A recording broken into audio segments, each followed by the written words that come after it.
میں 14 سال کی تھی جب میرے والدین فوت ہو گئے۔ میں اپنے والدین کی اکلوتی بیٹی تھی، اس لیے خالو مجھے زبردستی اپنے گھر لے آئے، جبکہ میرے باپ کا سارا کاروبار میرے چاچو نے سنبھال لیا تھا۔ خالو مجھے بہت پیار کرتے، دن رات میرے آگے پیچھے گھومتے، جبکہ میری خالہ کو یہ سب اچھا نہیں لگتا تھا۔ وہ ہر وقت میرے خالو سے لڑتی رہتی تھی، اور جب میں جوان ہوئی تو میری خالہ مجھ پر شک کرنے لگی تھی۔ وہ ہر وقت مجھ پر اور میرے خالوں پر نظر جمائے رکھتی، جیسے انہیں کسی چیز کا ڈر ہو۔ انہی دنوں اچانک سے میرے خالو فوت ہو گئے۔ اب ہر روز میرے خالو میرے خواب میں آتے اور کہتے، جلدی سے میری قبر کھدواؤ اور میرے پاس تمہاری ایک چیز ہے۔ جب یہ خواب روز آنے لگا تو میں نے خالہ کو بتا دیا، مگر ان کا رنگ فک ہو گیا اور انہوں نے مجھے ایسا کرنے سے روک دیا۔ مجھے اپنی خالہ پر شک ہو گیا۔ میں نے اسی روز جا کر خالو کی قبر کھدوائی تو میرے جسم سے جان نکل گئی، کیونکہ وہاں تو میرا نام انم ہے اور میری امی کا رشتہ ایک بہت بڑے آدمی سے ہوا تھا۔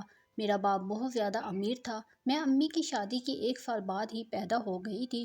میرے پیدا ہونے پر میرے باپ نے ایسی خوشیاں منائیں کہ جیسے بیٹے کے پیدا ہونے پر خوشیاں منائی جاتی ہیں۔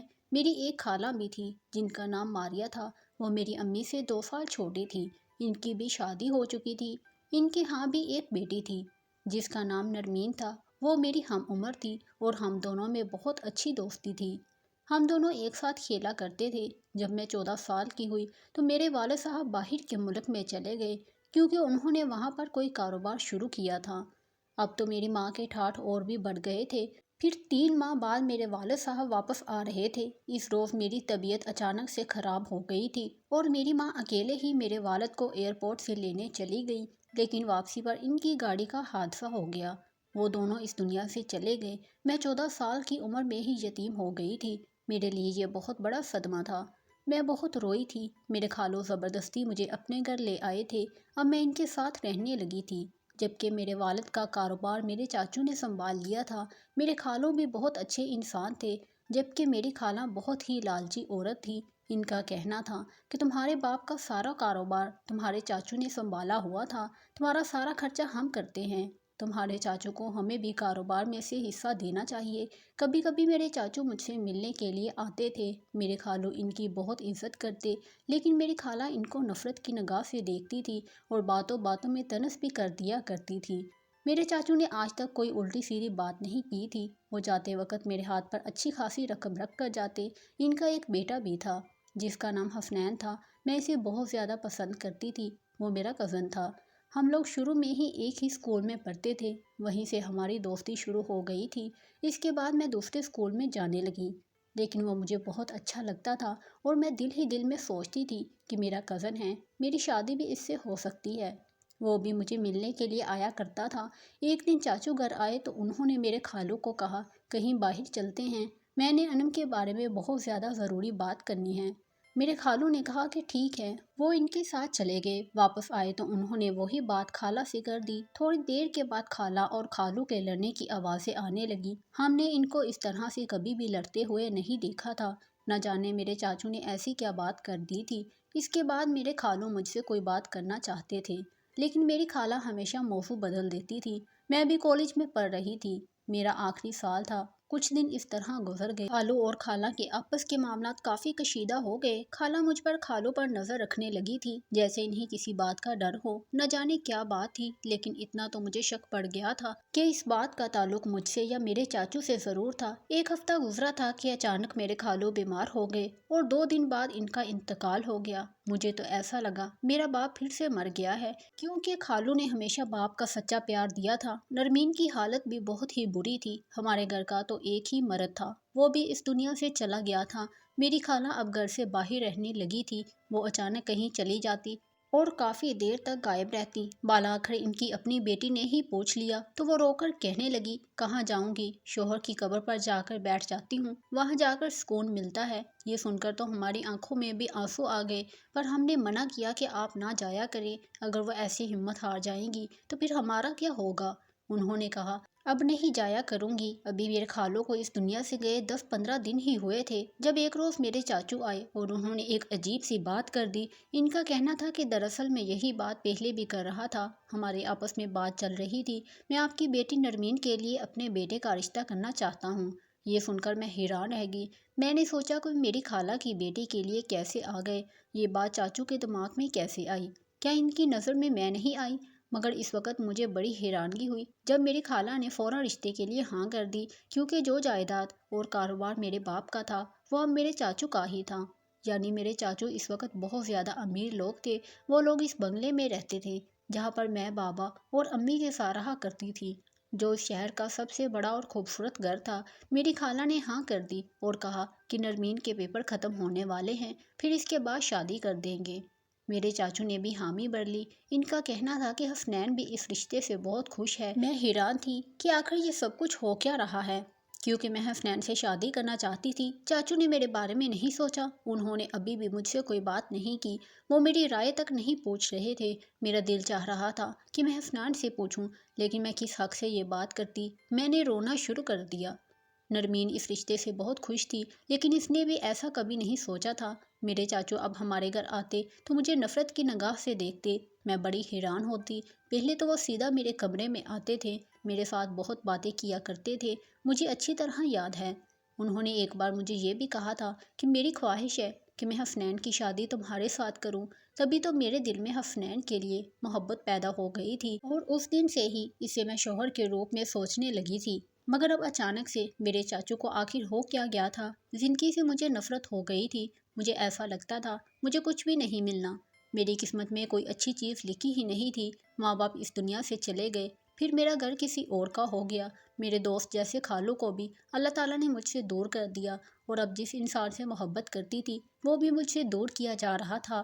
پتہ نہیں یہ سب کچھ کیا ہو رہا تھا۔ ایسا لگتا تھا قسمت اور حالات مل کر میرے خلاف کوئی پلان بنا رہے ہیں، اور کوئی بھی نہیں چاہتا کہ میں کبھی خوش رہوں۔ شادی کی ساری تیاریاں چاچو نے خود ہی کرنی تھی۔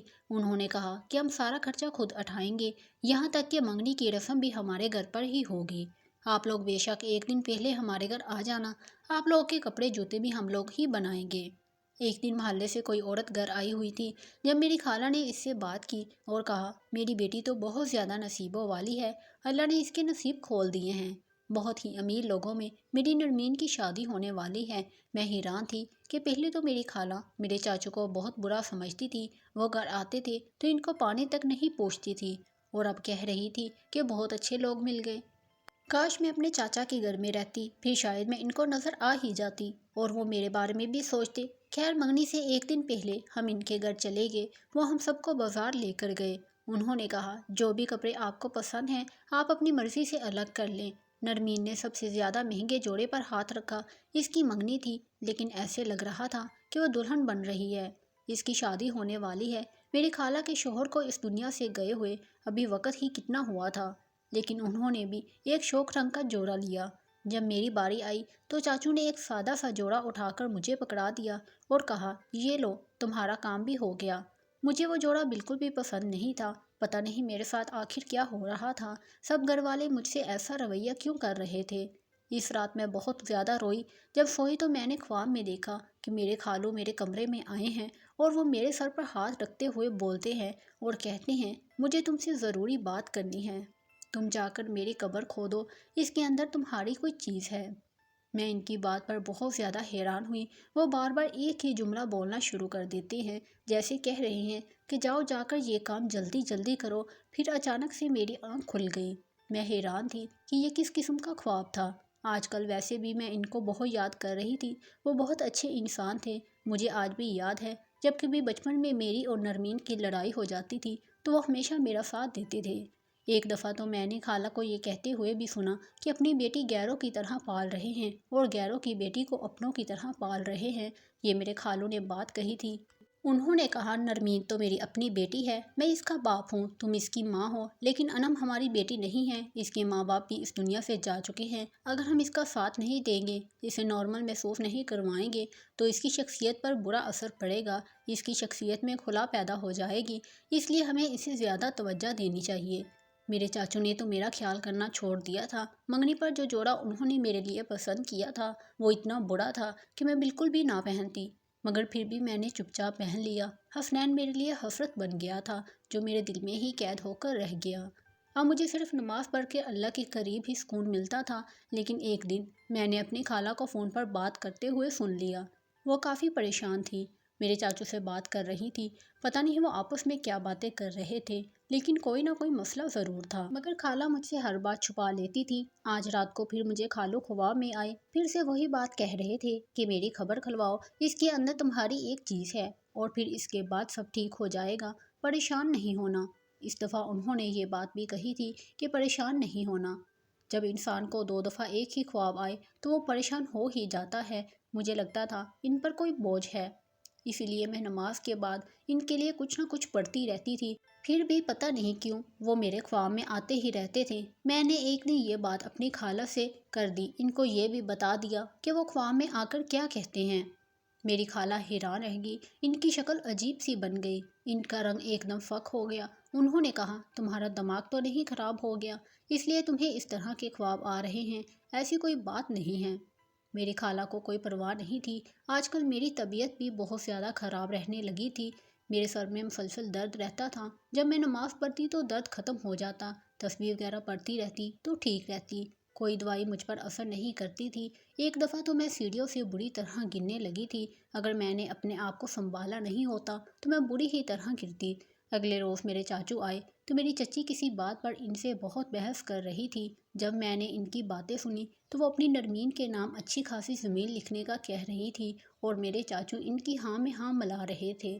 میں حیران ہوتی کہ میرے چاچو میری خالہ کی ہر بات کیسے مان جاتے ہیں، پہلے تو کبھی ایسا نہیں ہوا تھا۔ اچانک نرمین نے مجھے ان کی باتیں سنتے ہوئے دیکھ لیا، اس نے کہا، تم باتیں سن رہی ہو؟ میں نے کہا نہیں، میں تو یہاں سے گزر رہی تھی، بس چاچو کو دیکھ کر رک گئی تھی۔ نرمین نے مجھے ڈانٹ کر اپنے کمرے میں بھیج دیا۔ جب سے نرمین کی منگنی ہوئی تھی اس کا رویہ بھی بدل گیا تھا، وہ مجھے ہر وقت نیچا دکھانے کی کوشش کرتی رہتی تھی۔ میرے چاچو اس دن مجھ سے ملے بغیر ہی واپس چلے گئے تھے۔ آج رات پھر مجھے وہی خواب آیا تھا، مجھے شک پڑ گیا کوئی نہ کوئی گڑبڑ ضرور تھی۔ میں ایک مفتی صاحب کے پاس گئی، ان کو جا کر اپنا مسئلہ بتایا۔ انہوں نے کہا، بیٹا اس طرح جب بار بار کوئی خواب میں آتا ہے تو کوئی نہ کوئی بات ضرور ہوتی ہے جو اس دنیا سے چلے جائے، اس طرح اپنی خواہش ظاہر کرے، اس کے بارے میں سوچنا چاہیے۔ میں نے کہا، میں نے اپنی خالہ کو بتایا تھا لیکن وہ جواب نہیں دیتی ہیں۔ انہوں نے کہا، میں تمہارے خالو کو اچھی طرح جانتا تھا، اگر تمہیں اسے تسلی نہیں ہو رہی تو پھر میں تمہارے ساتھ چلتا ہوں، ہم یہ کام کروا لیں گے، 2-4 لوگوں کو بھی ساتھ لے جائیں گے۔ ایسی کوئی بات نہیں ہے، ہمارا ارادہ کوئی غلط تو نہیں ہے، میں نے کہا۔ مجھے ایک نہیں نہ جانے کتنے خواب آ چکے ہیں۔ اس نے کہا کہ پھر تسلی کر لینی چاہیے، جب میری خالہ کو ان ساری باتوں پر یقین ہی نہیں تھا تو ان کو کوئی سروکار بھی نہیں تھا کہ کیا کرنا ہے اور کیا نہیں، تو میں نے سوچا کہ میں ان کو نہیں بتاؤں گی۔ خالہ کا رویہ میرے ساتھ بہت زیادہ بدل گیا تھا جب سے میرے خالو اس دنیا سے گئے تھے۔ میری خالہ کا رویہ بہت زیادہ عجیب ہو گیا تھا، اب وہ مجھ سے پیار سے بات بھی نہیں کرتی تھی، میرے ساتھ بدتمیزی بھی کیا کرتی تھی۔ خالو کا بھی کسی طرح کا کوئی لحاظ نہیں رکھا کرتی تھی، وہ تو ایسے رہ رہی تھی جیسے ان کی بیٹی کی نہیں بلکہ ان کی شادی ہونے والی ہو۔ خالہ شوق رنگوں کے کپڑے پہنتی، گھر میں کسی بات کا احترام نہیں کیا جاتا تھا کہ ابھی اس گھر کے سربراہ کو گئے ہوئے 2-3 مہینے بھی نہیں ہوئے تھے۔ میں مولوی صاحب کے ساتھ قبرستان میں چلی گئی، قبر کھدوانا شروع کر دی۔ مجھے بار بار خالو کے الفاظ یاد آ رہے تھے کہ قبر کو کھدوا دو، اس کے اندر تمہاری ایک چیز ہے، اس کے بعد تمہاری زندگی میں سب ٹھیک ہو جائے گا۔ اچانک وہ چیز ہماری آنکھوں کے سامنے آ گئی، یہ کالے رنگ کا شاپر تھا جس کا اس قبر میں کوئی بھی کام نہیں تھا۔ جب ہم نے وہاں سے وہ شاپر نکال لیا تو ہم لوگ کافی حیران رہ گئے۔ قبر کو پھر سے اسی طرح بند کروا دیا گیا۔ جب شاپر کو ایک سائڈ پر جا کر کھولا تو میں مزید حیران رہ گئی۔ مولوی صاحب نے فوراً اللہ تعالیٰ کا کلام پڑھنا شروع کر دیا۔ انہوں نے کہا کہ مجھے لگ رہا تھا کہ اسی طرح کا کوئی معاملہ ہے، لیکن میں تمہیں پریشان نہیں کرنا چاہتا تھا۔ اس شاپر کے اندر میرے استعمال کیے گئے کپڑے تھے اور 2 پتلے تھے، ایک میرا اور ایک میرے چاچو کا۔ اس کے علاوہ اس میں اور بھی عجیب قسم کی چیزیں تھیں جن کا تعلق کس چیز سے ہو سکتا ہے۔ صاف پتہ چل رہا تھا کہ کسی نے مجھ پر اور میرے چاچو پر جادو کروایا تھا۔ ہم واپس آ گئے۔ مولوی صاحب نے کہا، مجھے پوری بات بتاؤ۔ میں نے انہیں سب بتا دیا کہ گھر میں کس طرح کی حرکتیں ہو رہی ہیں، چھوٹی سے لے کر بڑی تک سب بات بتا دی۔ انہوں نے کہا، تمہاری خالہ نے تم پر عمل کروایا ہے، میں کلام پاک کے ذریعے اس کو ختم کر دوں گا، لیکن کس مقصد سے کروایا ہے یہ تم ہی جانتی ہوگی۔ ہم نے وہ چیزیں باہر نکال دی، اس کا مطلب اب وہ عمل ختم ہو جائے گا۔ میں اپنی چاچی کے گھر چلی گئی، انہیں سب بتا دیا۔ مولوی صاحب سے بات بھی کروائی، انہوں نے اپنا سر پکڑ لیا۔ مجھے کہا، ہمیں بھی ایسا لگتا ہے کہ کوئی نہ کوئی گڑبڑ ضرور ہے، کیونکہ ہم نے تمہارے خالو سے تمہارے رشتے کی بات کی تھی، مگر تمہاری خالہ نے ان سے جھگڑا شروع کر دیا اور پھر تمہارے خالوں نے کہا کہ تم یہ رشتہ نہیں کرنا چاہتی ہو اور کسی لڑکے کو پسند کرتی ہو۔ میں نے کہا ایسی کوئی بات نہیں، مجھ سے تو یہ بات ہی نہیں کی تھی، خالو نے بھی نہیں کی تھی اور وہ اس دنیا سے چلے گئے۔ اس کے بعد شاید خالہ نے کوئی جھوٹ بولا ہوگا کیونکہ وہ اپنی بیٹی نرمین کی شادی آپ کے بیٹے سے کروانا چاہتی تھی۔ میرے چاچو کا کہنا تھا کہ وہ صرف شادی ہی نہیں کروانا چاہتی بلکہ وہ کہتی ہیں کہ یہ گھر میری بیٹی کے نام کر دو اور جائیداد کا 50% حصہ بھی میری بیٹی کے نام کرو۔ اور سچ تو یہ ہے کہ میں یہ سب نہ چاہتے ہوئے بھی ان کی ہر بات مان رہا تھا۔ کوئی انجانی طاقت تھی جو مجھ سے یہ سب کروا رہی تھی، مگر اب مجھے لگتا ہے میں بالکل ٹھیک ہو گیا ہوں۔ میں نے اپنے چاچو سے کہا آپ لوگ مجھ سے ناراض کیوں تھے؟ انہوں نے کہا تمہاری خالہ نے ہمیں بتایا کہ تم حسنین اور ہمارے بارے میں بری بری باتیں کرتی ہو، اس لیے ہمیں غصہ آ گیا تھا۔ میں نے انہیں خواب والی اور قبر والی ساری بات بتا دی اور کہا ایسا نہیں ہے، میں تو حسنین کو پسند کرتی تھی۔ وہ لوگ بھی حیران رہ گئے۔ انہوں نے کہا کہ ہماری بیٹی تم ہو، ہمارا رشتہ تو تمہارے ساتھ ہے، ہم بھلا کیوں اس کی بیٹی کے ساتھ رشتہ کرتے؟ ہمیں تو کہا گیا تھا تم یہ شادی نہیں کرنا چاہتی، اس لیے ہم یہ سب کر رہے تھے، لیکن اب ہم اس منگنی کو ختم کر دیں گے، تمہاری شادی حسنین کے ساتھ ہوگی، ہم اپنے خون کو اپنے گھر میں لے کر آئیں گے، ویسے بھی یہ سب کچھ تمہارا ہی ہے۔ میرے چاچو نے فون کیا اور منگنی ختم کر دی۔ اس کے بعد میں اس گھر میں واپس نہیں گئی۔ میری خالہ کا مجھے فون آیا، انہوں نے مجھ سے ایسے بات کی جیسے میں ان کی بہن کی بیٹی نہیں بلکہ کوئی دشمن ہوں۔ میری آنکھوں میں آنسو آ گئے، پر انہوں نے بھی تو میرے ساتھ بہت برا کیا تھا۔ نرمین نے بھی مجھے بہت بری بری باتیں سنانا شروع کر دی تھی۔ دونوں ماں بیٹی کے روپ کھل کر سامنے آ گئے تھے۔ میں تو حیران تھی، ان کے دل میں میرے لیے اتنی زیادہ نفرت تھی۔ مجھے تو لگتا تھا میرے خالو کو بھی انہوں نے کوئی عمل کر کے مروایا ہوگا، کیونکہ خالو ہمیشہ سے میری سائڈ لیا کرتے تھے۔ میرے چاچو نے کہا ہم زیادہ دیر نہیں کریں گے۔ انہوں نے فوراً ہی نکاح کی رسم کروائی، ساتھ ہی میں اس گھر میں رہنے لگی۔ آج حسنین میرا شوہر ہے، مجھے میری محبت مل گئی ہے، میرا گھر بھی، جہاں میرا بچپن گزرا تھا۔ میں اپنی خالہ پر حیران ہوں کہ خالہ تو ماں جیسی ہوتی ہیں، انہوں نے میرے ساتھ اتنا برا کیوں کیا؟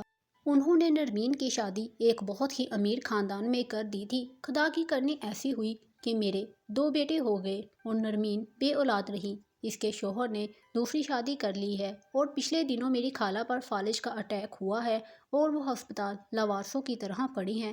جس بیٹی کے لیے وہ یہ سب کر رہی تھی، اس بیٹی نے بھی آج انہیں تنہا چھوڑ دیا ہے۔ بس وہ اپنی آخری سانسیں پوری کر رہی ہیں اور میں اپنے گھر میں اپنے شوہر اور اپنے بچوں کے ساتھ ہنسی خوشی زندگی گزار رہی ہوں۔